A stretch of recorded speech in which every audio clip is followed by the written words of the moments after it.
سوال یہ ہے، بعض لوگ کہتے ہیں کہ شرک تب بنتا ہے کہ کسی غیر اللہ کو اللہ تعالیٰ کے برابر ماننا چاہیے، اور ہم تو انبیاء اولیاء کو اللہ تعالیٰ کی مخلوق مانتے ہیں، پھر شرک کیسے بنتا؟ ہاں، یہ بہت اچھا سوال ہے۔ کسی ساتھی نے سوال کیا، اور یہ وہ سوال ہے کہ بڑے بڑے علماء حضرات وہ اس سوال کی وجہ سے شبہات کا شکار ہوئے۔ مجھے خود ایک بڑے بزرگ نے، جو کافی بڑے بزرگ ہیں، تو کئی دفعہ اسی بات کا سوال کیا کہ شرک تب بنتا ہے کہ کسی نبی ولی پیر فقیر یعنی کسی غیر اللہ کی صفات اللہ تعالیٰ کے برابر مانی جائے، اور اس شبہ کا منشا کیا ہے؟ جہل بالقرآن، قرآن کو نہ سمجھنا۔ تو انہوں نے پھر چند دلائل بھی دیے۔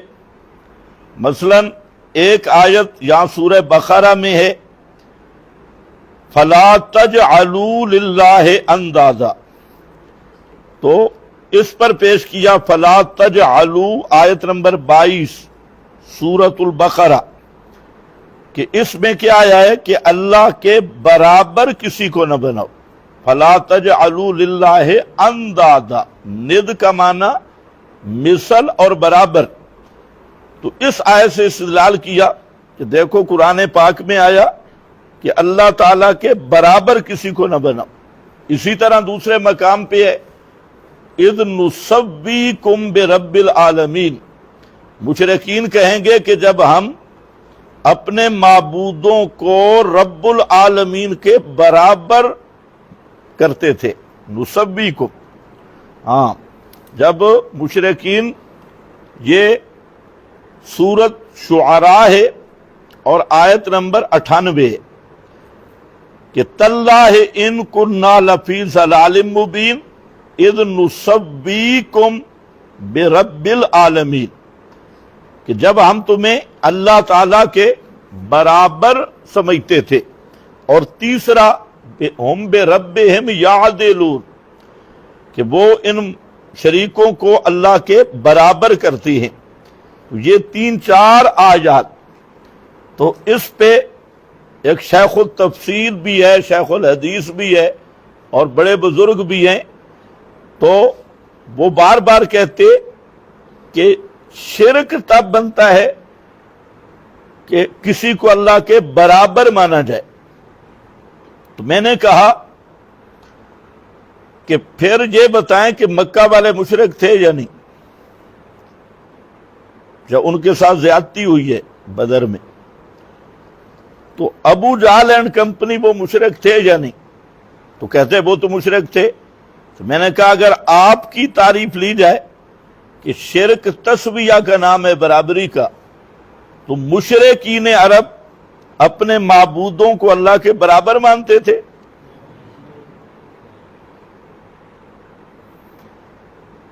تو پہلے تو خاموش ہو گیا، پھر میں نے کہا پھر سوچ لے، مشرکین عرب اپنے معبودوں کو اللہ تعالیٰ کے برابر مانتے تھے؟ تو کہتے ہیں نہیں۔ تو میں نے کہا اگر شرک کی یہی تعریف ہے اور یہی معیار ہے شرک کا کہ مخلوق کو اللہ کے برابر مانا جائے، تو پھر تو مکہ کے مشرک بھی مشرک نہیں۔ کم از کم ایک مولوی صاحب کو میں نے کہا، وہ بیچارہ دنیا سے چلے گئے، تو میں نے ایک ہی بات کی، بڑے عالم تھے، کہ وہ مجھے کہتا کہ آپ ہمیں مشرک کہتی ہیں۔ تو میں نے کہا دیکھیں، شرک کی حقیقت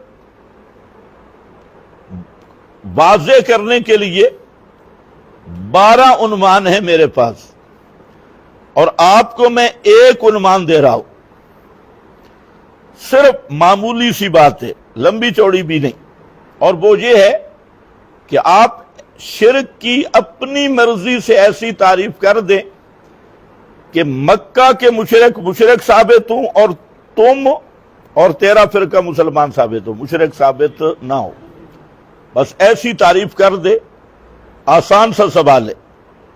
تو اس نے بھی یہی بات کی ابتداءً، لا تجعلوا للہ اندادا، اور نسبیکم برب العالمین، اس نے کہا شرک تسبیہ کا نام ہے، برابری کا، ہم برابر نہیں مانتے۔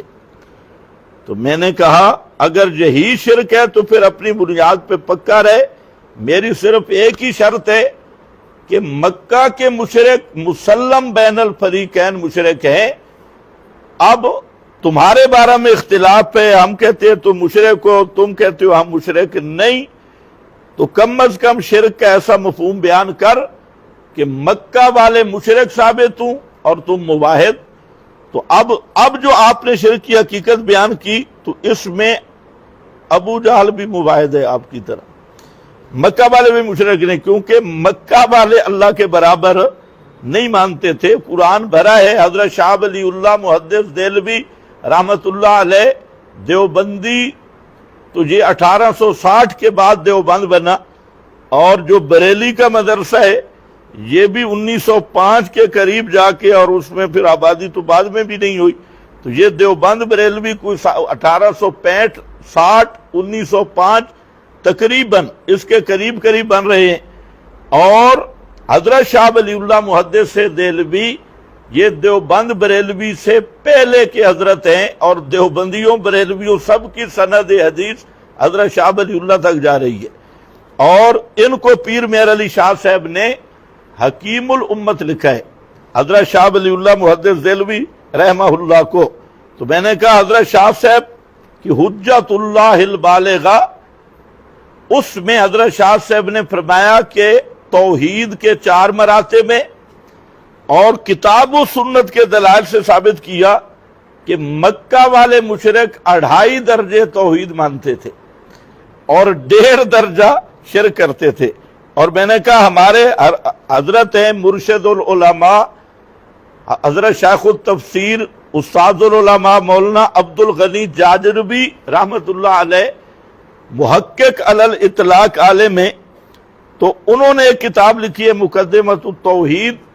تو مقدمہ توحید میں انہوں نے ثابت کیا کہ مکہ والے 2.5 درجے موحد تھے، 1.5 درجہ مشرک تھے، اور جو تم ہو 4 درجے مشرک ہو۔ جو موجودہ پاکستانی مشرک ہے یہ 4 درجے مشرک ہیں، مقدمہ کتاب التوحید۔ تو خیر بہرحال میں عرض یہ کر رہا تھا کہ یہاں سمجھنے کی بات ہے، اور بڑے بڑوں کو دھوکہ لگا برابری کس چیز میں۔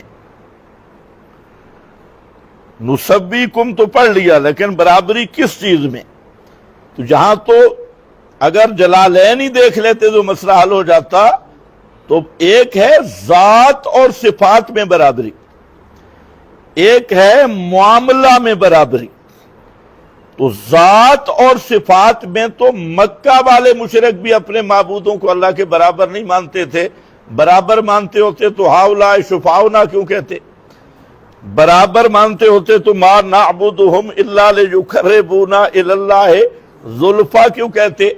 برابر مانتے ہوتے تو اللہ تعالیٰ فرماتے ہیں وَلَئِن سَأَلْتَهُم مَّنْ خَلَقَهُمْ لَيَقُولُنَّ اللَّهُ، اگر آپ ان سے سوال کریں کہ ان کو اور ان کے معبودوں کو کس نے پیدا کیا تو یہ کہیں گے صرف اللہ نے، ہمارا خالق بھی اللہ اور ہمارے معبودوں کا خالق بھی اللہ، تو وہ تو مخلوق مان رہے۔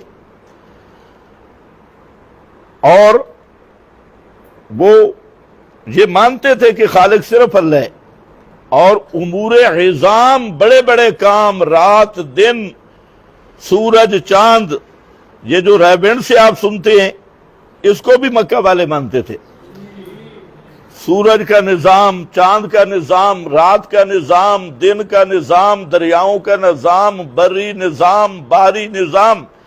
تو یہ تو سورہ یونس پڑھو، کل من یرزقکم من السماء والارض امن یملک السمع والابصار، تو یہ پوری آیات بتا رہی ہیں کہ وہ بڑے بڑے کاموں میں بھی اللہ کو وحدہ لا شریک مانتے تھے، وہ اپنے معبودوں کو نہ واجب الوجود مانتے تھے، نہ خالق مانتے تھے، اور نہ امور عظام میں متصرف مانتے تھے۔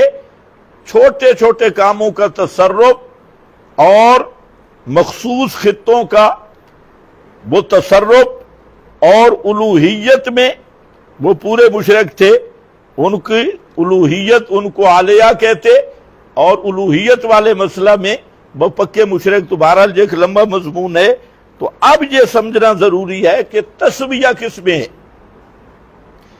تو یاد رکھو ذات اور صفات کا تسویہ نہیں، اس لیے امام رازی رحمت اللہ علیہ تفسیر کبیر میں فرماتے ہیں کہ اعلم انہ لیس فی العالم احد یثبت للہ شریکا یساوی فی الوجود والقدرت والعلم والحکمہ۔